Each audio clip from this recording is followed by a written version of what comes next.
mag-aalauna na. Ayan, naglaban na kami. So, tapos, nagluto ako. Punta kami ng Copland. Para pananghalian na namin. Nagluto ako ng kinamatisang baboy. So, buto-buto yan guys. Magkano lang yan? 37. Ayan. 37 lang yan. Mga 80 sa peso. Naglagay lang ako ng konting ilang pirasong ganito. Bigyan ko siya. Yung may tira kasi kami. Sinama ko na. Yung pang sahog, sinama ko na siya. So, yan. Ito. A few moments later. Hi guys! Kain po tayo! So, nagluto akong, eto nga, sabi ko kanina, kinamatisan. So, late na kami nagising. Nagluto ako, siya naglinis na naglaba. Kadalasan ako talaga yung nagluluto. Yar. Kain po tayo! Thank you po sa pagkain. Kain po. Kain po. So, habang kumakain kami, magbukas ako ng kamay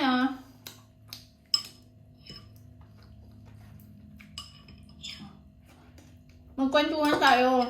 Ang daming mura ditong karne. Lalo pag baboy. Tsaka manok.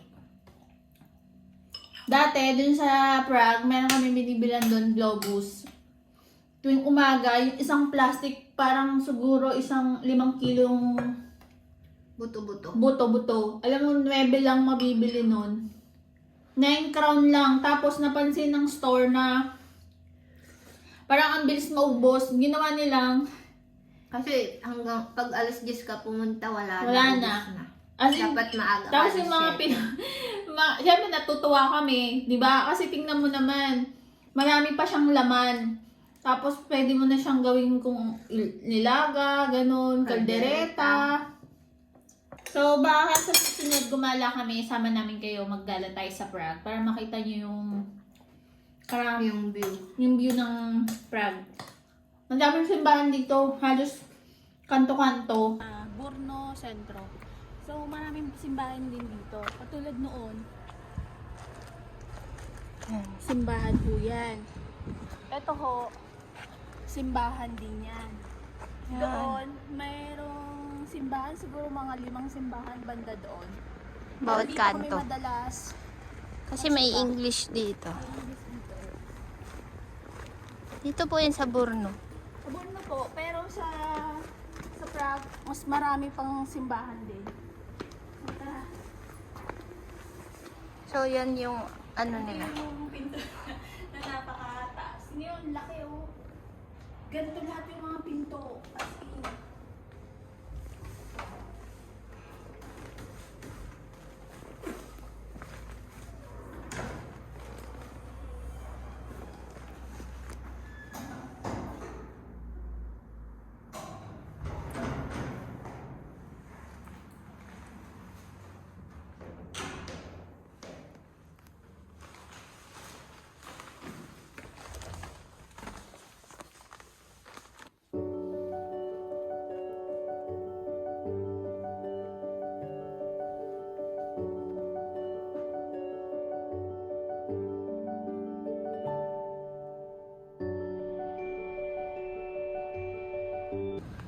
Yan, yung isang church nila. So, dahil maraming old na church dito, madalas talaga, lagi nilang nire-restore or Pre-preserve. kaya madalas makikita nyo mga nire-repair. So, isa lang yan. Doon pa, guys, meron pa doon. So, Doon lang kami galing yung isa. parang halos lahat dito, dikit-dikit din yung mga church. Tapos yung iba, hindi na pwedeng pasukan. Parang, pwede kang pumasok, sumilip, pero parang bihira na lang yung May misa. may misa. Talagang may ilan lang na linggo-linggo na may misa. Yung ibang simbahan, parang ginagawang parang museum. Hira lang yung may English. Oo. Sa Prague may Pinoy din. Kaso, Filipino mas. late na sila nagmamas nun. Lastos. Alas 2. Pero yung English mass na isang simbahan, alas 12, no? Nabanggit namin kung nakakaputi dito. Guys, parang ang mangyayari, medyo magiging sensitive yung balat mo dito. Hindi naman, parang lalabas Mga allergy. allergy mo kasi sobrang lamig dito, 'di ba? Sobrang lamig pag winter. Ngayon, yung balat mo Hindi kaya. hindi kaya, minsan magda-dry talaga as in Lalo magda-dry. sa di ba lagi tayong naliligo Mm-mm. araw-araw. Yung mga anit natin, nadra-dry siya. Oo, kasi mga heater. Tapos pagka lalabas ka, yung mukha mo, kailangan lalagyan ng Mga cream. mga cream kasi as in sa sobrang lamig, ma-ano din siya, ma-burn din siya. Katulad ko po, medyo naging sensitive yung balat ko dito kasi na-dry siya masyado nung winter. Tapos kahit anong gamitin kong Moisturize. oo. Kahit yung ginagamit ko dati sa Taiwan, hindi siya nag-okay. So, naghanap ako dito lang mabibili na mag-o-okay sa mukha. Product nila mismo. Yung product nila mismo kasi pagka pinili mong gamitin yung dati mong ginagamit, baka mapamahal ka kasi lalo na baka wala dito Kaya hindi siya angkop dun sa weather. sa weather. Pumangit yung mukha ko dito. Hindi naman ako tigyawatin, hindi din naman ako nagkatigyawat, pero parang lagi akong may rashes.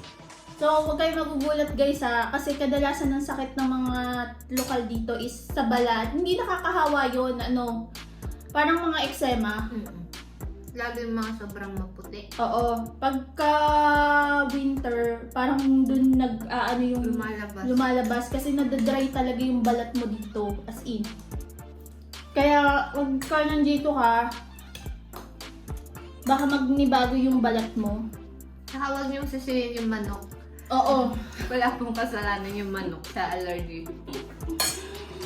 Madalas kasi, sa weather talaga, kasi nagbabago po yung ng weather dito. Tapos yung katawan mo mag-a-adjust. Sabi daw, hindi maganda maligo araw-araw. Lalo na't pag winter. Maging handa din kayo pagka nagkaroon kayo ng kasi minsan kahit sa kamay nyo magda-dry, magka-crack dahil sa sobrang lamig. Yung kasama namin parang nagkasugat-sugat yung kamay niya. Dito lang yun nangyari kasi nga tuwing winter lang nangyayari yun. Ako din dito. Oo. Madalas. May pero dito lang sa may tawag dito?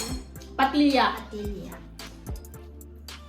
Kaya magkakaroon ka ng problema sa balat, lalo na sa ulo, yan.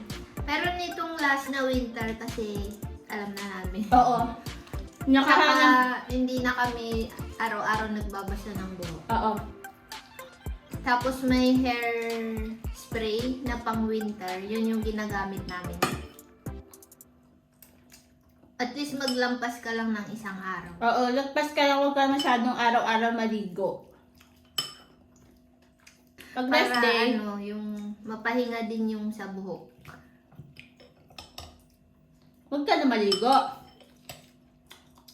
Ikaw lang naman yun makakaalam. Tsaka nakakatawad maligo pag winter. Oo, sobrang lamig kasi. Dala po kayo ng Vaseline. Minsan pag hand cream, ayaw din sa kamay. Nagdry pa din siya. Kaya minsan, madalas ginagamit namin, Vaseline na lang. Sa akin guys, yung Dove na cream, na kulay blue. Okay. Nadami kong tinry. Buti na lang yun yung nag-okay sa akin kasi dito lang yun mabibili at saka mura lang. Dati kasi puro sabon lang ako Kung ano sabon ko sa katawan, yun lang din yung sabon ng mukha ko kasi hindi naman talaga maarte yung mukha ko. Pero nung nagpunta ako dito, talagang naging maarte talaga yung mukha ko. As in, Ang kakalabas pa lang niya pag winter, pulang-pula na dito. Dito, pulang-pula na yan. Tapos, ang hapde. Tapos, pag natuyo, ang gaspang na namamalat. As in, parang ang pangit talaga ng balat ko nun. Medyo umokay na ngayon yung balat ko. Dahil dun sa pants. Tapos, gumamit ako ng pang facial wash na Garnier. Tapos, parehas na yung ganun yung ginagamit namin. Nahiyang sa amin dalawa. Yung iba naman, naging problema nila nung dumating, nagkatigyawat sila. Oo. 1 hour later. Tapos guys, pagka dumating kayo, kasi minsan, doon yung malalaman na hindi nyo talaga gusto yung in-applyan nyo or hindi talaga maganda. Kailangan nyo munang magtiyaga talaga doon. Magtiis, kumbaga. Kasi, kaya sabi nga doon namin, hindi kayo basta-basta makakalipat na hindi kayo nakakatapos ng Kontrata. or hindi nyo yung 6 months rule nila. Guys, pagka bago ka, siyempre siguro nandun na rin yung nalungkot. Na homesick o kaya first timer na mag-abroad. Normal talaga mararamdaman natin malungkot tayo kasi malayo nga tayo sa atin eh.